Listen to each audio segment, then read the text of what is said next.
Welcome everyone. Today in direct tax class, we are going to discuss about the topic residential status.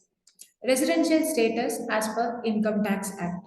According to the Income Tax Act 1961, taxation depends on the residential status of an individual or company. Although you have read about the different categories classified under the income tax rules, there is a possibility that you are unsure of how they vary. It is recommended to understand it with the following examples: resident, not ordinary resident, non resident. Residential status of an individual comes under the section 6 of Income Tax Act. Residential status is divided into resident and non resident. Resident is further subdivided into ordinary resident and not ordinary resident. To be a resident, one must satisfy the following basic conditions.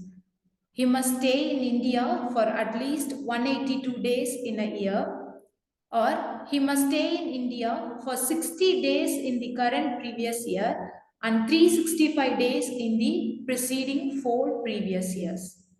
Consider the case of Mr. D, business head of a private firm. Mr. D was born and brought up in India. He has to travel to various countries for business purposes. He has spent 200 days traveling in a current financial year. Also, he has been traveling abroad from the past 2 years and has stayed out of India for about 400 days in this period. When you consider this information to figure out the resident status of Mr. D, you will understand that he has only spent 165 days in India during the current financial year. That proves the first condition was wrong. It is given that Mr. D has been traveling only for past 2 years. Also, it is said that he has traveled for 400 days in the past 2 years.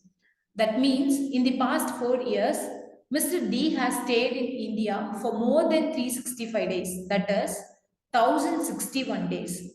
You must remember that he has stayed for 165 days in the current year, that is above 60 days. Therefore, the second condition holds good. Mr. D is a resident. Resident, not ordinary resident. To fulfill this, he has to satisfy another two additional conditions. That is, he must stay in India for at least 2 out of 10 immediate previous years. Or he has resided in India for at least 730 days in the 7 preceding previous years. Considering this, of Mr. D, both the conditions are satisfied. Therefore, he can be considered as ordinary resident. Alternatively, consider that he had to work from a headquarters of his firm, which is situated in Malaysia for the past 6 years. He has only visited his parents for a week, twice a year during this time. That means he has resided in India for 449 days in the past 6 years. And the same applies for the current financial year too. In this case, one condition is not met. Therefore, Mr. D is a not ordinary resident. For non resident, an individual who does not fall under either the above two categories can be considered as non resident.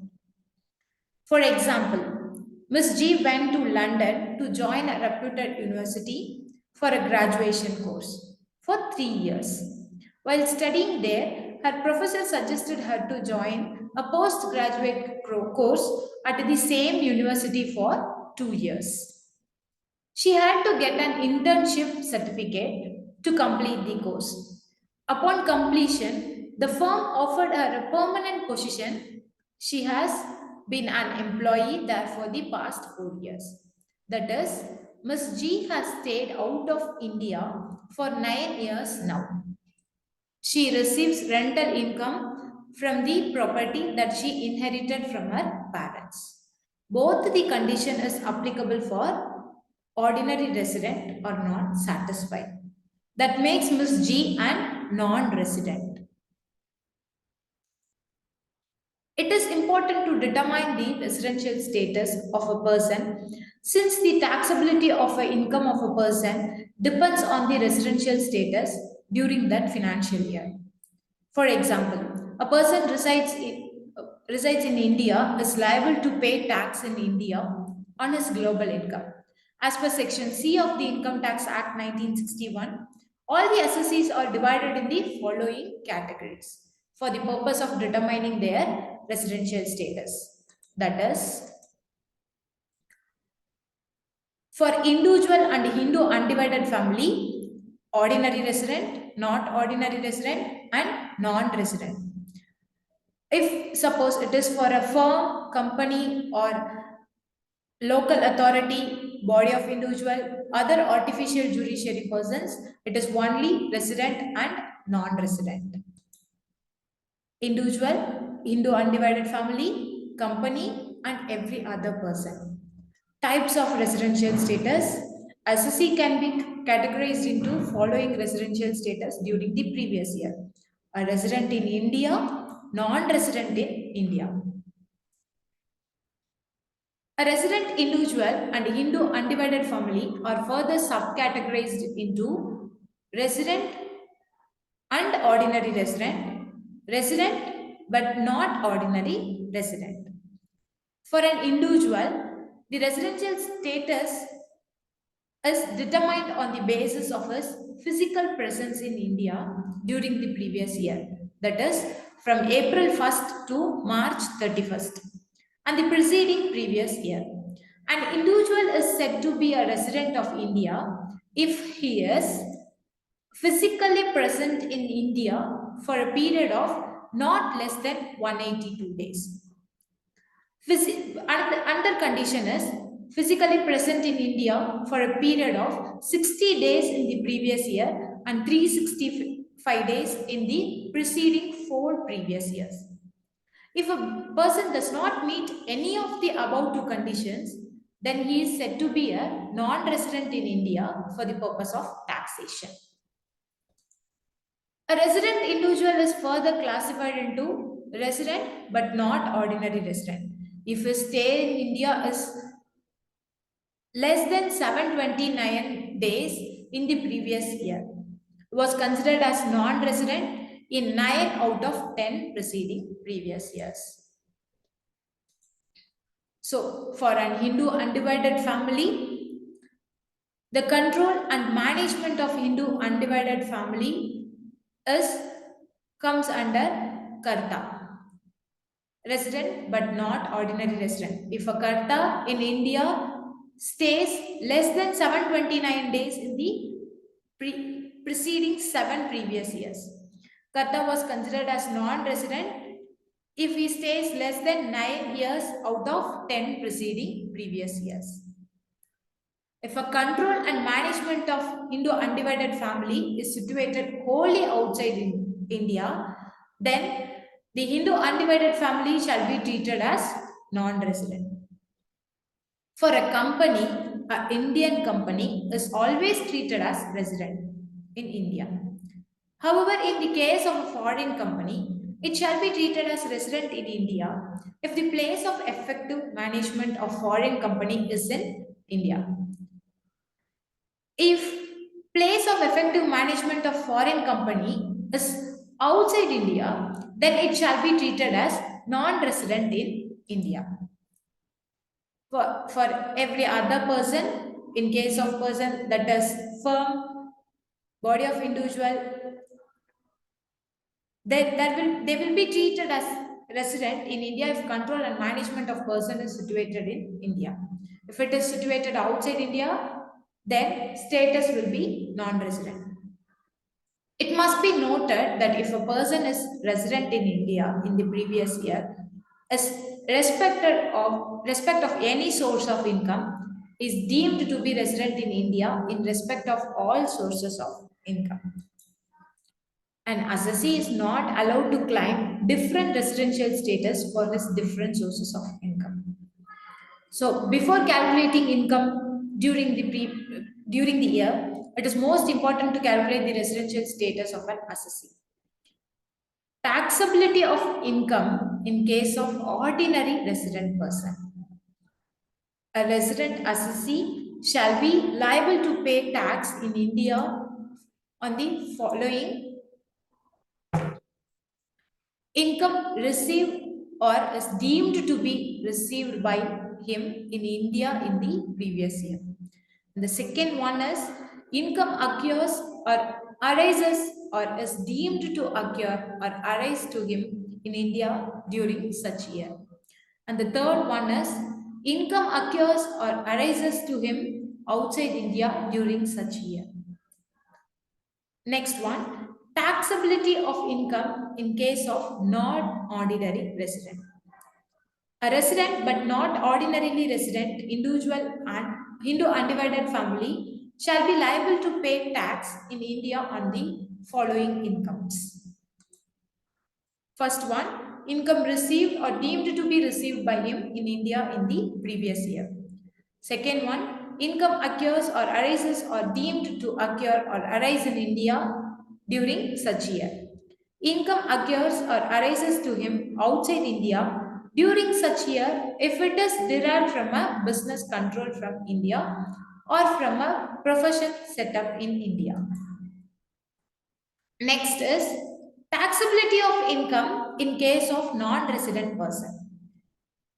First one, income received or deemed to be received in India by such person in a previous year. Income occurs or arises or deemed to be occur or arise to such person in India during such year. Next is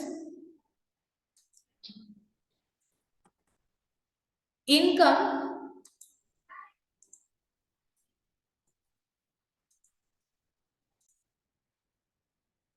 Next, we are going to discuss Income Tax Act determining the residential status of an individual. To determine the residential status, it is essential during the time of income tax filing. There are different taxable incomes and some exceptions regarding the residential status in India. Section 6, subsection 1 of the Income Tax Act 1961 offers two sets of parameters to determine whether a particular person is an Indian citizen or not. If the said individual falls under any one of the following criteria, he will be a resident of the country. The following are: if the individual has resided in India during the relevant financial year is 182 days or more. That is, a resident must stay in India for not less than 182 days. The second point is individual must reside in India for at least 365 days or more in the consecutive 4 previous years. Meeting with the above two mentioned parameters qualifies the resident of the country. In order to become an ordinary citizen of a country, he has to meet with the another following standards. That is, if the individual has been an Indian citizen for 2 consecutive financial years out of 10 financial years, that is, he must stay in India for at least 2 years out of 10 preceding previous years. Next condition is if the individual has resided in India for 7 consecutive financial years immediately before the financial year. In question, why is the residential status of a person important for income tax? So let us see why it is important. Any salaried or self-employed individual residing in India will be subject to the age-old income tax based on their residential status. At the time of income tax return filing, it is very important to determine the residential status of a person, since it is most component in the realm of taxation. So, multiple taxpayers are subjected to the wide range of taxable incomes. Let us look into the table and discuss. In particulars, the residents are divided. So, if the income is received in India, irrespective whether it has its source in India or not. For an ordinary resident, it is taxable. For a not ordinary resident, it is taxable. And for non-resident also, it is taxable. If a person earns income in India or is expected to earn in India during the relevant previous year, irrespective of whether it has its own source of India or not, own source in India or not. It is taxable for all the three residents, that is ordinary resident, not ordinary resident, and non-resident. If an individual is receiving his income anywhere outside India, but the business is being handled from India, it is taxable for only residents and not taxable for non-resident. Income earned outside India and received in the same place in the relevant financial year, it is taxable only for ordinary resident and not taxable for non-resident and not ordinary resident.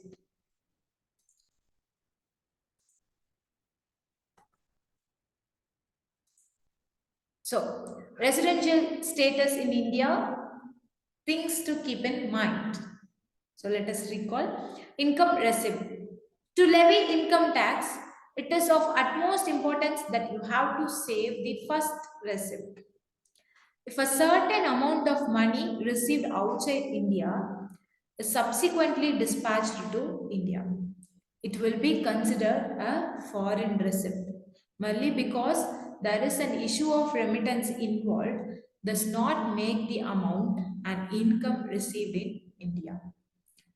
The second one is citizenship versus residential status.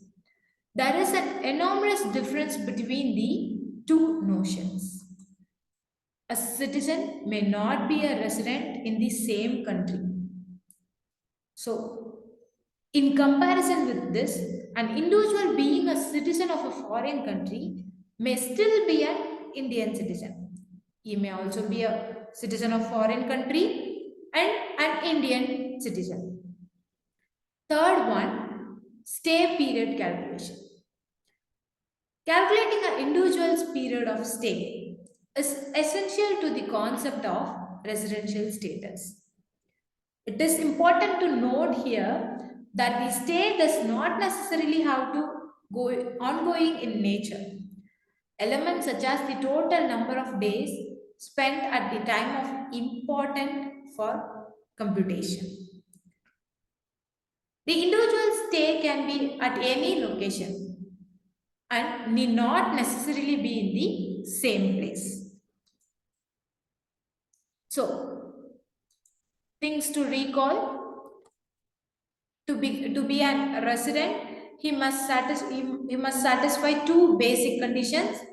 One, he must stay in India for more than 182 days in the previous year. And the second one is he must stay in India for 60 days in the previous year and 365 days in the preceding 4 previous years. In this, we can see whether he is a resident or non-resident. To see whether he is a ordinary resident or not ordinary resident, we have to consider two additional conditions. That is, he must stay in India for at least 2 years out of 10 preceding previous years. The second condition is he must stay in India for at least 730 days in the 7 preceding previous years.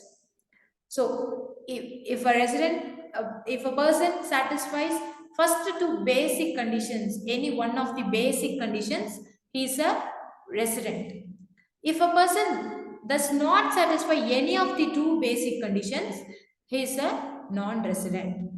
Once, if you find that a person is a resident, you must see whether he is a resident or not ordinary resident or not ordinary resident. To see this, he must satisfy two conditions, that is, he must stay in India for at least 2 out of 10 preceding previous years and 730 days in the 7 preceding previous years. If he satisfies both the additional conditions, he is a ordinary resident. If he satisfies any one of the additional conditions, then he is a not ordinary resident. Okay, thank you.